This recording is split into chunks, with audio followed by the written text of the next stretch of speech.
So I'd like to then bring to your attention what we have been writing about in our update, number 841, beginning with the editorial, which was written by Mr. Brian Gale, titled "At Your Service." And he says in there, today we live in an age of selfishness, where the prevailing ethos is me, mine, I, and don't forget myself. And then later in the editorial, he says that we have long understood in the Church of God that this life is our training ground for the kingdom of God, and we must develop those godly attributes that we will need to use after Christ's return. And service is right there at the top of such requirements. And I will also talk a bit more about what else is included.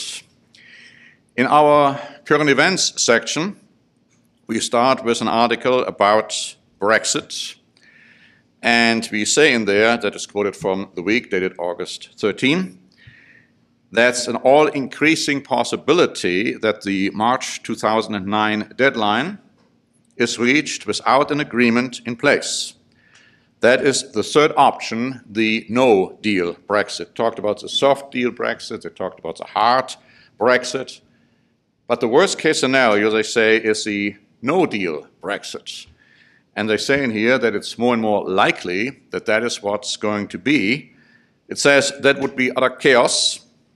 Rules governing everything from food standards to medicines to aviation and more would suddenly disappear in March 2019. There would be nothing to replace them. It says almost a third of Britain's fresh food supply is imported from the EU. The possibility of a no-deal Brexit is raising concerns that many of those shipments would get stuck at the border. Arrangements governing aviation would also go away, potentially grounding planes until it's all sorted out, leaving both air travel and shipping in chaos. And there are more examples given. And then it says, if you're wondering why reports are filtering in of the British government stockpiling food and medicine and other supplies, that is why. And there are more and more reports talking about not just the government doing it, but citizens doing it also. It's hard to imagine that something like that could happen. But we do know from biblical prophecy that ultimately, not only the relationship between continental Europe and Britain will become completely hostile, but also other curses are pronounced by God on the modern house of Israel. And of course, famine is one of it. We also talk about an EU summit on the Day of Atonement, which was quite interesting because it is Austria, which by that time will be in charge of Europe for a while. They have this rotating system. And they started a summit on the Yom Kippur Day, the Day of Atonement.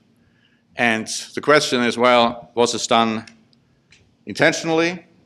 Was it done because it was just insensitive to do so? Austria's Vice-Chancellor, Heinz-Christian Strache, is a member of the far-right Freedom Party, which has a long history of anti-Semitism.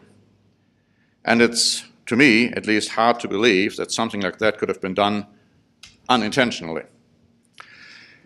We also have an article in here about the battle for the Temple Mount. And this article talks about the fact that more and more evidence has been given that the quote-unquote biblical and prophetic role of the Temple Mount as a house of prayer for all nations is coming into fruition. It also says here that actually Jewish sovereignty on the Temple Mount is being more and more planned for. But you see, it's not just the Temple Mount. You see, if you're talking about the prophesied role as a house of prayer, it's not the Temple Mount, it's a temple we are talking about. And so, as we have said time and again, the Bible makes it very clear that a third temple is going to be built prior to Christ's return. Now, there are some self-proclaimed ministers and prophets and what have you, who every time we say that, attack us, saying, oh, we don't know what we're talking about because it's not going to be a temple, it's only talking about a spiritual temple, the church, which makes no sense because the man of sin is going to sit in the spiritual temple, the church, proclaiming to be God. It makes no sense. But they also say, well, if we wait for a third temple, then we wouldn't know when the Great Tribulation starts because a third temple will never be built. These are the same people who proclaimed that Christ would come back in 2019, who proclaim that there's going to be a 7-year contract, and only after 3.5 years it will be broken, and then the Great Tribulation will start. The same people who claim that there have to be a king of the south before it's all over. Now, if anybody is not going to know when the Great Tribulation is going to start, it is those people. Because the Bible doesn't say there's going to be a 7-year contract. The Bible doesn't say that there has to be a king of the south. There could be, but it doesn't require one, because that king of the south and the prophecies regarding him in the book of Daniel have already been fulfilled, if you want to believe what Mr. Armstrong read about it. Of course, those people immediately ignore that, ignore those statements, doing it in a quite dishonest way. But I like to just point that out again to you, that because to me it's just amazing that these people having a following. You know, 2019, Christ is coming back, well, but then you have a 7-year contract first. I mean, how can that fit together? And they still have a following. It's amazing. It's just amazing. We also write about Turkey and the deteriorating relationship between Turkey and the United States. Now that's very important because Turkey is biblical Edom or Esau. And we know from the Bible that the relationship between Esau and the modern house of Israel and Judah will deteriorate. And so it's not just Judah. You see, it's not just the Jews. It's also the United States of America. And so here we have already preliminary fulfillment of these very hostile relationships, and they get more and more hostile by the day and the hour, if you please. We have further articles about the relationship between Germany and the United States, more and more deteriorating. Here's an article about the German economy minister, Peter Altmaier, saying that President Trump is destroying economic growth. But I'm not going to go into economic growth anymore because the person who's going to give us the sermon today is going to speak about that topic, and I don't want to preempt him insofar as that's concerned. I could, but then, of course, you know, we are here for a long time. We have an article about Romania, and here's the governmental violence against Romania we are reporting on. We actually have members over there from Romania. But the role of Romania is not clear at all. It's one of those enigmas. We say in here that Romania has joined the EU, but it's not part of the custom and border-free Schengen agreement. Of course, they didn't accept the euro either. It could very well be that they are going to reestablish strong ties with Russia.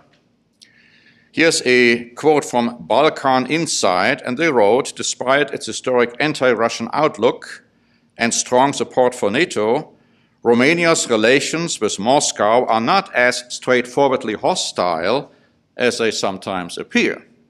And this article gives all kinds of interesting developments between Russia and Romania. Now, we don't know at this point where Romania is going to end up. We know that Ukraine is clearly going to end up in Russian hands. That is clearly prophesied. Romania, it's a little bit unclear.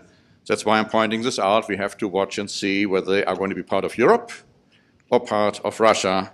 Both possibilities exist.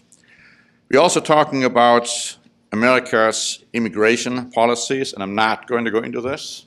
You can take the time to read that yourself. But I want to point out that we're not just talking about immigration policies of America. We don't want to ignore the fact that we have immigration policies all over the world, which are very controversial. I was just reading last night, even though I couldn't move, but I was just able to read it though, an article about Switzerland. And in Switzerland, they refused to give citizenship to 2 Muslims. These were 2 Muslim residents, a couple. But they wouldn't give them citizenship. Why? because a man refused to shake hands with a woman, not his wife. Now that is apparently a custom by the Muslims not to do that.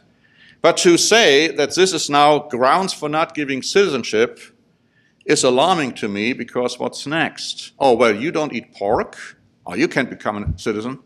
Oh, you mean you don't serve in the army? You cannot become a citizen? You see, where does it stop? Where does it stop? And so we see more and more these kind of interesting developments. What I do want to say about immigration when it comes to America, which was surprising to me perhaps, the Week wrote on August 11 that 75% of Americans think immigration is generally a good thing for the country. More patriotic Americans also tend to be more pro-immigration. For most Americans, there is no contradiction between love of country and a welcoming attitude toward those who wish to move here.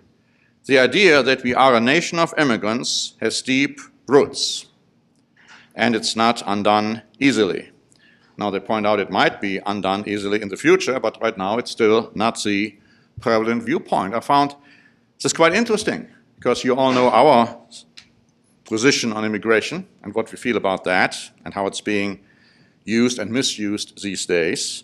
And we do feel we are patriots in the truest sense of the word, because we love this country and we want the best for this country. But we realize that in lieu of the sins of this country will have to learn first. Now, that brings up an interesting point, which didn't make it in the update because, it didn't happen until after the update was published. You probably have all heard that President Trump wanted to have a military parade this year, and the military parade was canceled for whatever reason. Maybe it was financial, maybe it was others. But he was actually in France and observed the military parade in France on the Baptiste Day. And of course, he was so impressed by that he thought we should have one too. Now, I could never understand, and I have been in the church for quite a while, that especially French members would celebrate that day, the Baptiste Day. And of course, you know what that is, right? That has had to do with when the French Revolution started, and it had to do with unbelievably cruel, murderous conduct when the guillotine was playing its role almost like on a daily basis, hourly basis, where people were just slaughtered and killed back and forth. And that's where that is coming from. Why would any church member have anything to do with that kind of a celebration? Now, it was also amusing to me when it came to this military parades, because I saw a certain parallel. But again, I know what I'm saying now can be easily misconstrued. So I'm not saying it to make any point except to give you an historical precedence. And the historical precedence was that when Hitler was in Italy, Mussolini showed him his army in a parade. Now, Mussolini was a little bit cleverer than Hitler at the time, because he let his army walk around the block several times without Hitler recognizing it. So the army looked a lot bigger than it really was. So Hitler comes home. He wants to now also have a parade to impress the German people. But not only that, he invited Stalin. And so Stalin observed that parade. And guess what? He then also had a parade in Russia. So one thing led to the next. And people really loved their parades. And really, today, people love their armies. And they love their soldiers and their military. And if you're not careful, we in the church can be easily influenced by that. If you're not careful. Because you see, again, we read earlier what Mr. Gale said about Christ and having to imitate what Christ stands for. In not more than 1.5 months or so, we're going to keep the Feast of Tabernacles. We're going to keep a feast which looks forward to the Millennium. It looks forward to a time when there won't be any more military parades. Why? Because there won't be any more military. Why? Because Christ will teach the nations the truth about war and the military. And then the nations will do away with all of that. And they will not want to learn war anymore. Now, we are supposed to be ambassadors of this coming kingdom, this coming rule. Why do we sometimes have such a hard time in God's church to see that all of that, what I've just described, is wrong? It's all wrong. It's all against God's will. Why would we want to participate in these kind of things, even in our own minds? Thinking, oh, this is just great. Yeah, we have to spend billions upon billions of dollars to build up a great army. And now we're talking about even the Space Force. Don't we understand how much of a waste of money that is? And don't we understand that that will not be allowed in the Millennium, the time we are going to celebrate and foreshadow during the Feast of Tabernacles in a few weeks from now? Now, we also have a standing watch program out regarding the attack on innocent children, and I'm not going to go into the articles which are covered by the standing watch program, but I like to read a few articles which are not covered in the context. And one has to do with legal assisted suicide. And we read something in CBN News, dated August 8, that first of all, Belgium is on top, even when it comes to legal assisted suicide. But then Canada runs a close second in the world for legal assisted suicide. Now, if you want to know what legal assisted suicide is, somebody wants to die and you help him dying. Physicians and nurse practitioners have killed almost 4,000 patients since euthanasia was legalized in Quebec in December 2015 and ultimately throughout the country. Ontario recently passed a law, and that's what is clearly alarming. They passed a law requiring all doctors to kill illegally qualified patients, even though the judge acknowledged it violated the religious and conscience rights of doctors who did not want to perform legally assisted suicides. That law makes it mandatory for them to do so. And we have other laws around the world requiring that doctors perform abortions, even though they might be conscientiously opposed to those. That's, my friends, that's, brethren, where we're going. That's the kind of world we're already living in. And it's going to get worse and worse. Another article which we covered in our update is the massive destruction of marine life in Florida.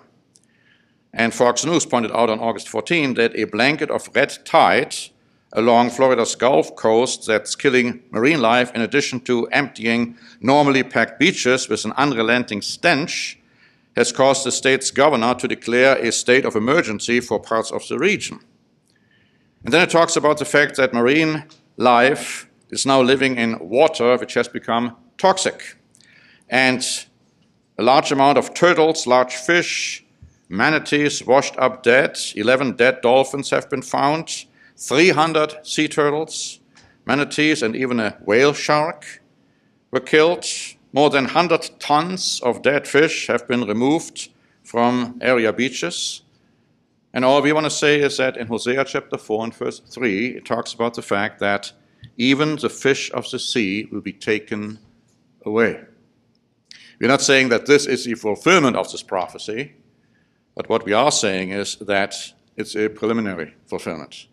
Again, it shows where this world is going. And I'll tell you one thing, I mean, even though we have been here for a long time and we have been at the beach for a while, we still underestimate the power of the sun, even when it's not that sunny, and that's why my face is a little red today. And then I'm thinking, what? The sun is going to get 7 times stronger, as the Bible says, before it's all over? I mean, how can anybody survive when you think in terms of what is going to be prophesied, what's going to happen? All right, back to the update. We also talk about the terrible, despicable situation where Catholic priests have sexually violated children in their care, and we did not even point out the horrible details. in the reports which have been published. This has to do with Pennsylvania only. And of course, some of the things have come to light even where, some inappropriate relationship took place between a priest and an altar boy, let's say. And then the altar boy was given a certain token to wear.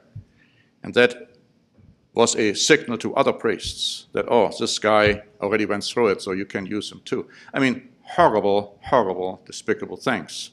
And again, the statute of limitations has run in most cases. There might be a few where those priests could still be prosecuted, but in most cases, it's too late. But believe you me, that doesn't mean that those priests will not have to take and give account for what they've done. But the one article which we didn't cover in the Standing Watch, which I'd like to point out now, is the last one in our current events section. Live Side News wrote on August 14 that a Vatican consultant who leads the Canadian Catholic media organization Salt and Light Television, his name is Thomas Rosica, has issued a statement publicly recognizing that Pope Francis, quote, breaks Catholic traditions wherever he wants, close quote, and that he rules by his own personal authority rather than the tradition of the Catholic Church. The Pope's openness, also a signature of his Jesuit training and development, he is of course the first Jesuit priest who became Pope, means, according to Rosica, and that I thought was extremely interesting, that not even he is sure where the Spirit will lead. Well, we are not talking about the Holy Spirit here. We are talking about a different kind of spirit. But according to this statement, even the Pope isn't sure where that Spirit is going to lead him. And we have to watch that. It's quite interesting, it's quite remarkable what is being said within the Catholic Church about that Pope. It goes on to say that others have called him the dictator Pope. And Francis rules as an aloof and arrogant autocrat, indifferent to Catholic doctrine. Some other author here, H.J.A. Sire, whoever that is, was saying. So again, let's keep watching. We are watching for the person who will manifest to become the beast. We are watching for the person who's going to manifest himself to be the false prophet. And we also, as I pointed out recently, we are also watching for those who might be the two witnesses. Now let me just say this, and that gets me to the next one, the Q&A. Nobody today knows who the two witnesses are. And those who claim that they are the two witnesses are not the two witnesses. That far we can go quite clearly. The Q&A written by Mr. Harris is talking about the basis of reason or reason for ordination. And it's good that we from time to time review those important topics. First, he's talking about how priests were ordained and made priests in the Old Testament, like Aaron and his sons. And then he's talking about Joshua having been ordained by Moses to be his successor, of course, under godly inspiration. And then he goes about talking about the situation in the New Testament and the fact that people had to be ordained and hands had to be laid upon them by the ministry in order to make them deacons or deaconesses or elders, or when the elders would be raised in rank. That wasn't just done because somebody felt like it. Somebody is thinking, oh, well, I'm a prophet now because a person, anointed me because I was sick. I mean, that's sick, right? But he didn't become a prophet. I mean, as I said, there is no apostle and no prophet today in God's church. We don't know of any. And again, those who claim that they are don't tell you the truth. But, there might be some in the future. We know that the two witnesses will have to be prophets and apostles, but that will become clear in due time. Now, Mr. Harris goes on to say that throughout the church of that era, talking about the time of Paul, the early apostles, there was a need for ordained servants, and this is why Jesus Christ gave structured leadership to the church. It wasn't like people just went out and said, okay, now I'm suddenly a prophet, now I'm suddenly an apostle, now I suddenly go out and do what I think I should be doing. No, there is organization, and there is leadership and structure in the church. And it's not only then, it's also today. And so that's why he says, Jesus spoke of the work which lay before his servants. He said to them, the harvest truly is great, but the laborers are few. Therefore pray the Lord of the harvest to send out laborers into his harvest, quoting Luke 10 and verse 2. Are we doing that? Are we praying to God that he would bless his work, but he also would see to it that those who are qualified to become ministers, let's say, or deacons or deaconesses, whatever the case may be, that will happen? You know, we have to do that. We have to make sure that we understand that we need more help. We absolutely need more help to do our job of doing our part of proclaiming the gospel in all the world as a witness, and of course to feed the flock. When it comes to the work, the Standing Watch program, as I already have introduced, the title Worldwide Attack on Our Innocent Children, gives the following summary. This program gives you several abominable examples of the society's attack on our children and encourages you to counteract such vicious and immoral deceptions, from euthanasia of young children at any age, to late-term abortions in the name of science, to cancer-causing lucifate, I had to check that one out, how you pronounce it actually, in vaccines and children's food, to harmful e-cigarettes, to promotion of transgender, to sexual child abuse by Catholic priests. Notice, none of these examples are in line with the biblical admonition to train up our children in the fear of God and allow them to come to Christ. To put it differently, all these actions prevent our children to come to Christ. That's what we should understand. Every single one of them. And of course, there are a lot more we could have mentioned.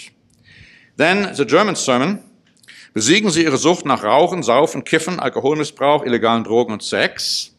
That's the title of our German sermon today. In English, it would mean conquer your addiction with smoking, pot, alcohol abuse, illegal drugs, and sex.